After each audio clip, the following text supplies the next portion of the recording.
Hello student, कैसे हैं आप लोग। आज कोऑर्डिनेशन कंपाउंड का लेक्चर नंबर 15 का वीडियो बना रहा हूं। 14 में आप लोगों ने देखा, या लेक्चर नंबर 13 में आप लोगों ने देखा क्रिस्टल फील्ड थ्योरी क्या होता है, कैसे होता है।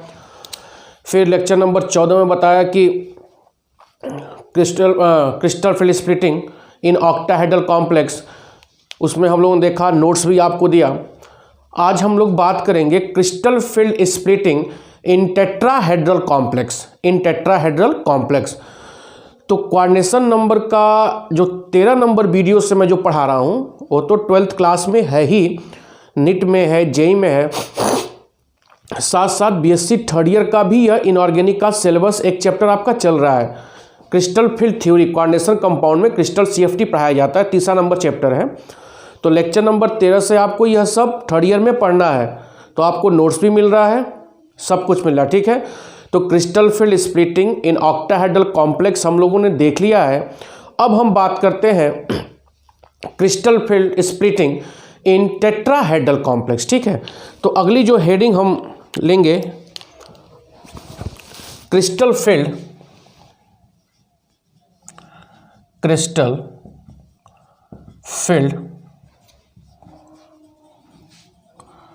इसका भी नोट सब मिलेगा, आपको लिंक दिया जाएगा, ठीक है। स्प्लिटिंग इन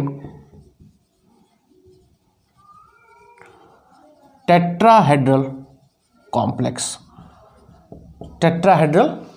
ठीक है। इसके पहले हम लोगों ने ऑक्टाहेड्रल पढ़ा, आज का वीडियो टेट्राहेड्रल होगा, नेक्स्ट क्या होगा, स्क्वायर प्लेनर। बहुत आसान है, टफ नहीं है, ठीक है। अब ध्यान दो, एक आध पॉइंट हम देखेंगे कि जब कोऑर्डिनेशन नंबर 4 हो, तो कॉम्प्लेक्स क्या होगा, टेट्राहेड्रल कॉम्प्लेक्स। हालांकि स्क्वायर प्लेनर भी होगा, स्क्वायर प्लेनर का भी कोऑर्डिनेशन नंबर क्या होता है, 4 होता है, और कोऑर्डिनेशन नंबर 4 का भी क्या होता है, टेट्राहेड्रल। तो अब कैसे डिफ्रेंशिएट करेंगे, यहाँ पर जो हाइब्रिडाइजेशन होगा, बैलेंस बॉन्ड थ्योरी के अनुसार यहाँ पर क्या होगा, sp3 होगा। क्या होगा, sp3। और जब स्क्वायर प्लेनर होगा, जो नेक्स्ट लेक्चर में हम लोग देखेंगे, वहाँ पे हाइब्रिडाइजेशन क्या होगा, dsp2। तो नेक्स्ट 16वां लेक्चर होगा। बात समझ में आ रहा है। तो कोऑर्डिनेशन नंबर 4 टेट्राहेड्रल कॉम्प्लेक्स होगा, मतलब टेट्राहेड्रल स्ट्रक्चर होगा, जहाँ पे हाइब्रिडाइजेशन क्या होगा, sp3 हाइब्रिडाइजेशन होगा, ठीक है। अब देखो, टेट्राहेड्रल की बात करते हैं, यही टेट्राहेड्रल है ना, बोलो। यह मेटल आयन हो गया, ये सब क्या होंगे, this is the ligand, this one also ligand और लिगांड। इसको आओ क्यूब में बनाते हैं, थोड़ा 3D बनाने का प्रयास करते हैं। किसको, टेट्राहेड्रल को। ऑक्टाहेड्रल को मैंने बनाया था, इसको भी 3D बनाने का प्रयास करते हैं, ठीक है। आओ समझते हैं।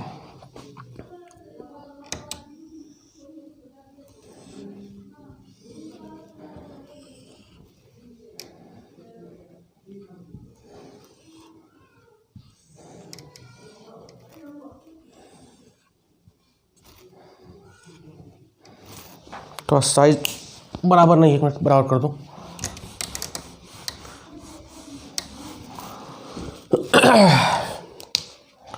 बहुत बिंदास चैप्टर है ये सब, इतना आसान चैप्टर मैं क्या बताऊं।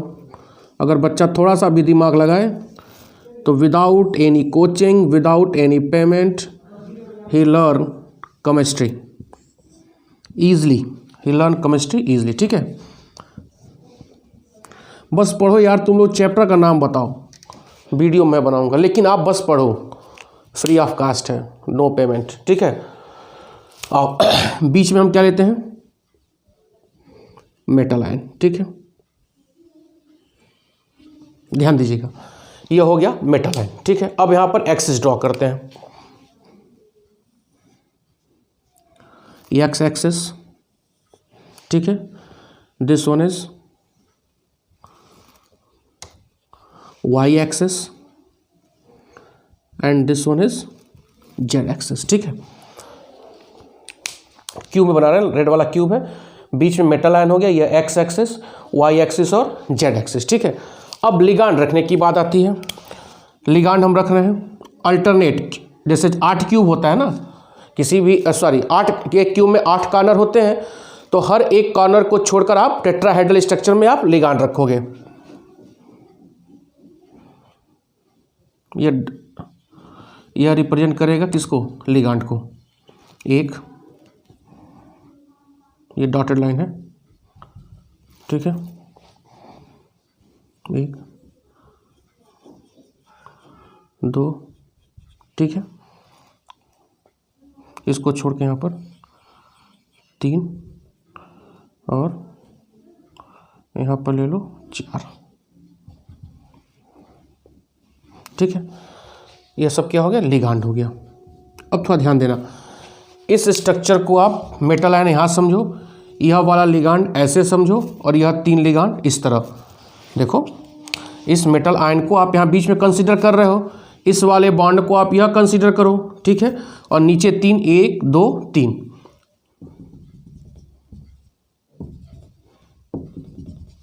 ये क्या बन रहा है, टेट्राहेड्रल स्ट्रक्चर बन रहा है, टेट्राहेड्रल स्ट्रक्चर, टेट्राहेड्रल स्ट्रक्चर। अब थोड़ा ध्यान दो इस स्ट्रक्चर में, थोड़ा ध्यान दीजिएगा इस स्ट्रक्चर में। अब जो लिगांड जो अप्रोच कर रहा है, यह एक्स एक्सिस है, एक्स मानो इसका बैक साइड का, यह वाई है, दिस वन इज जेड, ठीक है। अब लिगांड तुम देखो अप्रोच कहाँ से कर रहा है, तो एक्सिस पर जो मेटल आयन का ऑर्बिटल होगा वह एक्सियल ऑर्बिटल होगा, मैंने बताया था, बोलो। और तीन ऑर्बिटल जो ऐसे होते हैं नॉन एक्सियल होते हैं, मतलब एक्सिस के बीच में लाई करते हैं, पिछला वीडियो में बताया था, मैं अभी बता दूंगा, ठीक है। अब यह लिगांड देखो, यह एक्स और वाई एक्सिस के बीच में मेटल की तरफ अप्रोच कर रहा है, यह एक्सिस हुआ और यह एक्सिस हुआ, इसके बीच में ना अप्रोच कर रहा है, बोलो। यह वाला लिगांड एक्स और जेड के बीच में अप्रोच कर रहा है, यह वाला लिगांड एक्स और वाई के बीच में अप्रोच कर रहा है, और यह वाला लिगांड वाई और एक्स के बीच में अप्रोच कर रहा है। कहने का क्या मतलब है कि टेट्राहेड्रल कॉम्प्लेक्स में जो लिगांड जब मेटल आयन की तरफ जाता है तो वह एक्सिस के थ्रू नहीं जाता है, वह एक्सिस के बीच मतलब प्लेन के थ्रू जाता है। नहीं समझ में आ रहा है, मेरी बात समझ में आ रहा है? देखो कोई भी लिगांड आप उठाइए, किसी भी एक्सिस पे नहीं है, वह दो एक्सिस के बीच अपना रास्ता बना रहा है, और किसकी तरफ जा रहा है, मेटल आयन की तरफ। भैया हम तुम्हारे पास बॉन्डिंग के लिए आ रहे हैं, मेरी बात समझ में आ रहा है? तो इससे यह कंक्लूजन निकलता है कि इन ऑक्टाहेड्रल कॉम्प्लेक्स, जैसे ऑक्टाहेड्रल में क्या था, ऑक्टाहेड्रल में 6 लिगांड था, 6 एक्सिस के थ्रू आ रहा था, लेकिन टेट्राहेड्रल में हम लोग क्या पढ़े, टेट्राहेड्रल। तो टेट्राहेड्रल कॉम्प्लेक्स में जो लिगांड है वह एक्सिस के थ्रू ना आकर वह एक्सिस के बीच में जो प्लेन होता है, जो एक्सिस कोऑर्डिनेट के बीच में प्लेन होता है, उस प्लेन के रास्ते कहाँ जा रहा है, मेटल आयन की तरफ। यहाँ तक क्लियर हो रहा है? तो कंक्लूजन क्या निकला कि इन tetrahedral complex ligand approach towards metal ion through किससे, थ्रू प्लेन नॉट एक्सिस। किसके थ्रू जाता है, प्लेन के थ्रू जाता है। यहां तक कोई दिक्कत? अब आओ, नोट्स आपको मिलेगा, इसका भी स्क्रीनशॉट लेके बनाते रहेगा फिगर, ठीक है। मिटाओ इसको। अब थोड़ा ध्यान दो,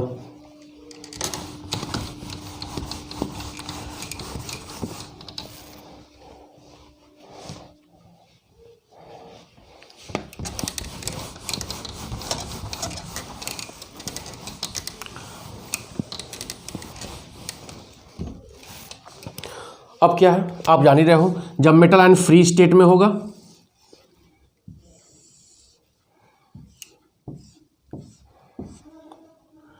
dxy dyz dxz dx square y square और dz स्क्वायर। आप यह जान रहे, मैं बता चुका हूँ, सबकी एनर्जी क्या होगी, सेम होगी। इसको हम क्या बोलेंगे, एक्सियल ऑर्बिटल। क्या बोलते थे, एक्सियल ऑर्बिटल। और इसको क्या बोलते हैं, नॉन एक्सियल ऑर्बिटल। क्या बोलते हैं, नॉन एक्सियल ऑर्बिटल, ठीक है।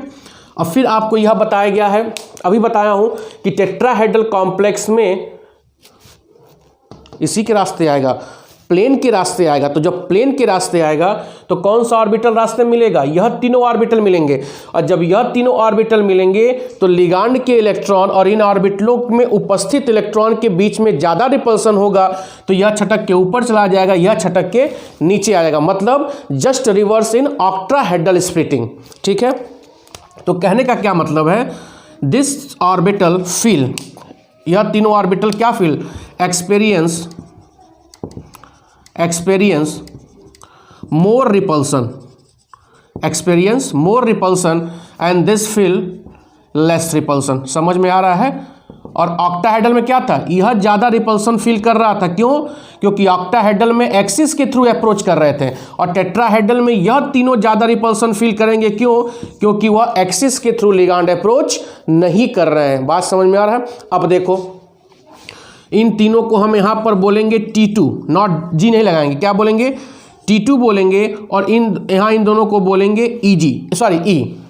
तो अंतर होगा, अंतर करने के लिए है। तो टेट्राहेड्रल में इन तीनों को डिजाइन करेंगे किसमें, T2 के फॉर्म में, और इन दोनों को डिजाइन करेंगे E के फॉर्म में। ठीक है, T2 मतलब ट्रिपलेट स्प्लिटेड ऑर्बिटल, क्या बोलेंगे, ट्रिपलेट स्प्लिटेड ऑर्बिटल। ट्रिपलेट मतलब 1 2 3, इसको क्या बोलेंगे, डुप्लेट स्प्लिटेड ऑर्बिटल। समझ में आ रहा है? बोलो, क्लियर हो रहा है? अब देखो कैसे स्प्लिटिंग होगा।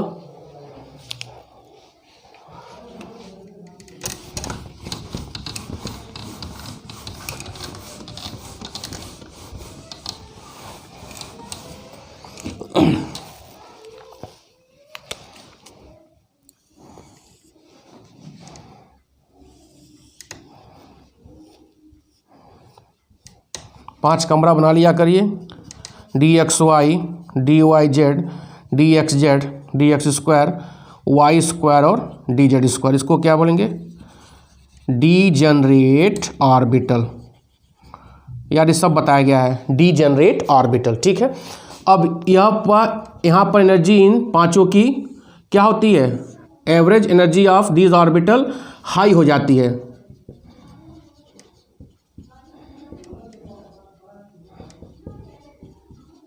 ठीक है, यह कॉन्सेप्ट हाइपोथेटिकल होता है। क्यों मैं हाइपोथेटिकल बताया था, क्योंकि ऑर्बिटल की एक साथ एनर्जी कभी हाई नहीं हो सकती है, क्योंकि कुछ ना कुछ डिफरेंस होगा। इस नाते इस जो एवरेज एनर्जी ऑफ ऑर्बिटल है, हम क्या मानते हैं कि लिगांड स्फेरिकली मतलब सिमेट्रिकली वह सेंट्रल मेटल एटम की तरफ क्या कर रहा है, अप्रोच कर रहा है, तो इनका एनर्जी एक साथ बढ़ेगा, लेकिन एक साथ किसी ऑर्बिटल की एनर्जी नहीं बढ़ सकती है।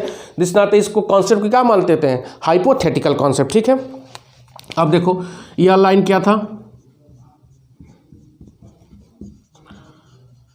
बैरी सेंटर, याद आ रहा है, सेम सब कुछ वही है, बैरी सेंटर,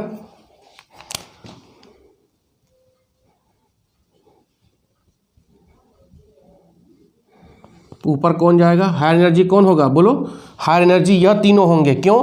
क्योंकि इन्हीं में रिपल्सन होगा, क्योंकि यही रास्ते में पहले मिलेंगे। तो इसको क्या होगा, dx y, dyz, dz या gxz, इसको क्या बोल रहे हैं, T2, और यह दोनों नीचे आ जाएंगे, dx स्क्वायर, y स्क्वायर और dz स्क्वायर। इसको हम क्या बोल रहे थे, E।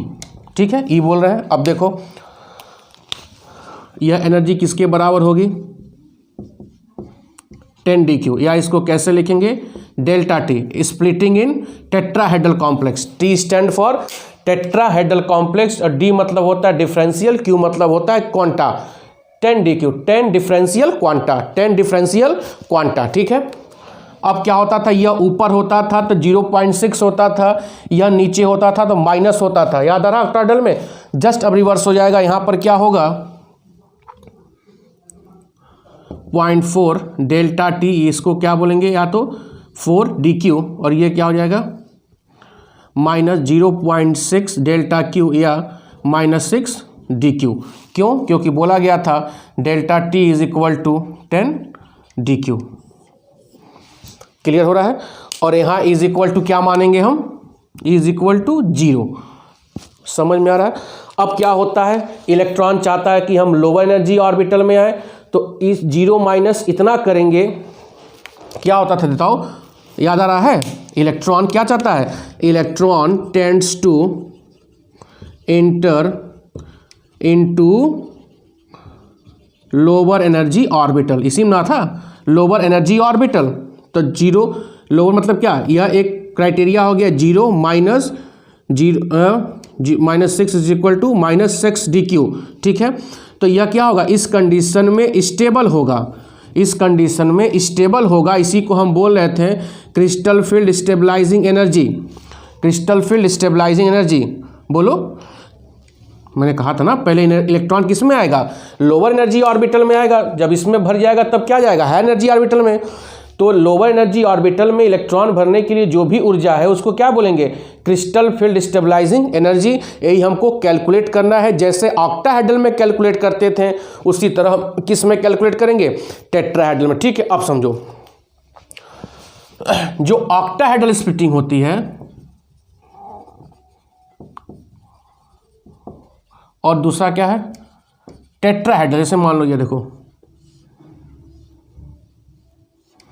यह स्प्लिटिंग मैं कह रहा हूँ क्या, ऑक्टाहेड्रल, यह स्प्लिटिंग क्या कह रहा हूँ, टेट्राहेड्रल।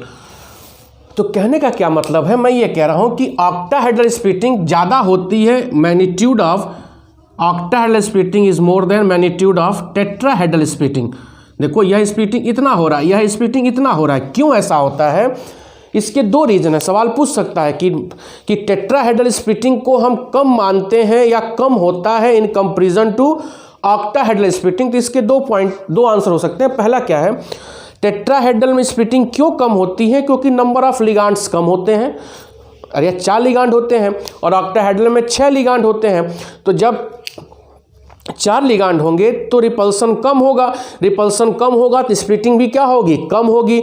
और जब 6 लिगांड होंगे तो रिपल्सन ज़्यादा होगा तो स्प्लिटिंग क्या होगी, ज़्यादा होगी। तो पहला कारण यह है कि ऑक्टाहेड्रल स्प्लिटिंग क्यों ज़्यादा होता है, क्योंकि ऑक्टाहेड्रल कॉम्प्लेक्स में लिगांड ज़्यादा होते हैं, टेट्राहेड्रल कम होता है क्योंकि इसमें लिगांड कम होते हैं, ठीक है। दूसरा रीज़न देखो, दूसरा रीज़न क्या है, यह फर्स्ट रीज़न था। दूसरा रीज़न क्या है समझिएगा, कि ऑक्टाहेड्रल, ध्यान देना बेटा बड़ा इंपॉर्टेंट है, ऑक्टाहेड्रल कॉम्प्लेक्स में लिगांड क्या होता है, एक्सिस के थ्रू अप्रोच करता है, ठीक है, एक्सिस के थ्रू अप्रोच कर रहा है।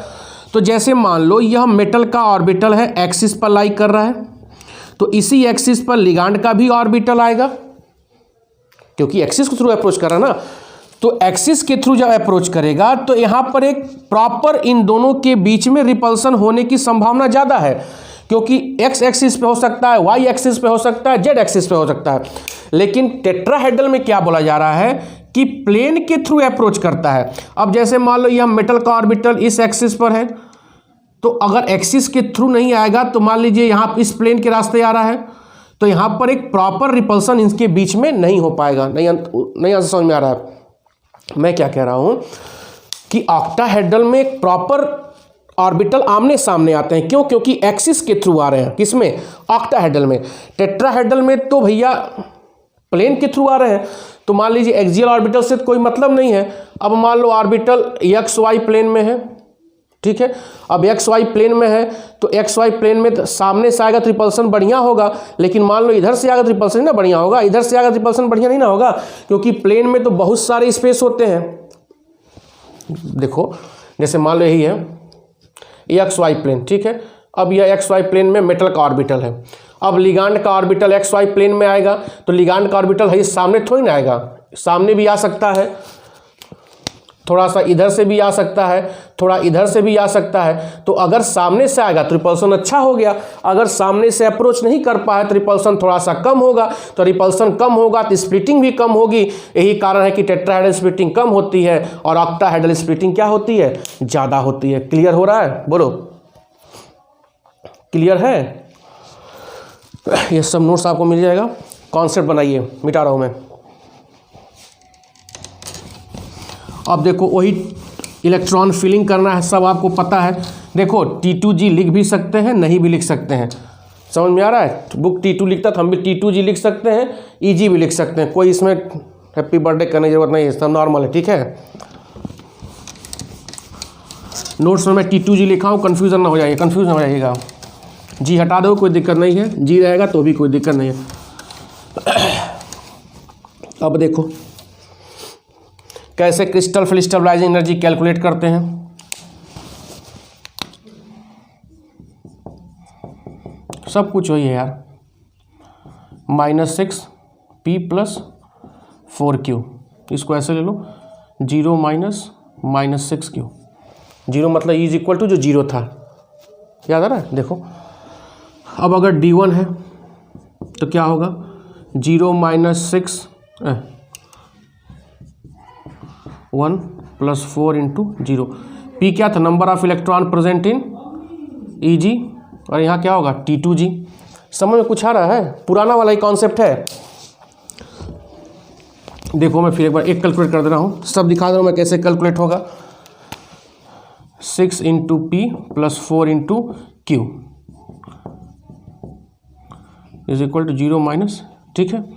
P = number of electron present in E और Q number of electron present in T2।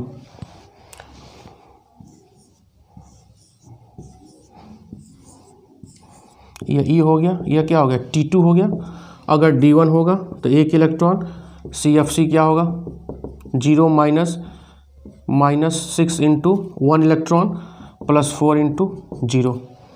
D1 calculate हो जाएगा। जब D2 होगा तो फिर क्या होगा, CFSC = 0 - 6 × 2 + 4 × 0। समझ में आ रहा है। अब D3 होगा तो दो कंडीशन, या तो इलेक्ट्रॉन इसमें भरें या तो इलेक्ट्रॉन इसमें भरें।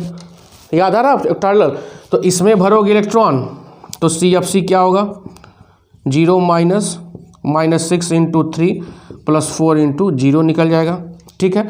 और जब इलेक्ट्रॉन इसमें भरोगे तो इस वाले कंडीशन में क्या हो जाएगा, CFSC 0 - -6 × 2 + 4 × 1। क्लियर हो रहा। अब यह कैसे पहचानेंगे, मैंने कहा था अगर डेल्टा टी की वैल्यू ज़्यादा होगी किससे, पेयरिंग एनर्जी से, तो पेयरिंग एनर्जी इसको बोलेंगे हाई स्पिन कॉम्प्लेक्स।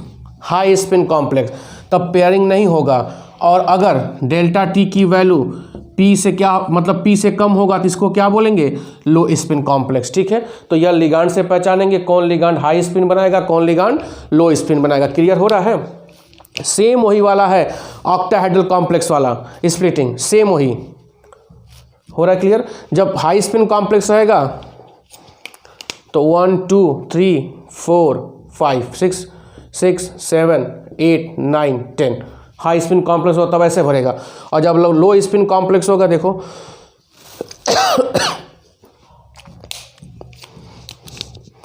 पहला इसमें, दूसरा इसमें, तीसरा इसमें, चौथा इसमें, सब पेयरिंग नीचे कराएंगे।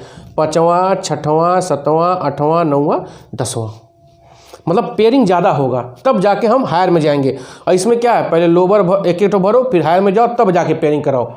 समझ में आ रहा है, ठीक है। और रिलेशनशिप क्या होता है, डेल्टा टी = -4/9 डेल्टा ओ, इनके बीच में रिलेशनशिप होता है।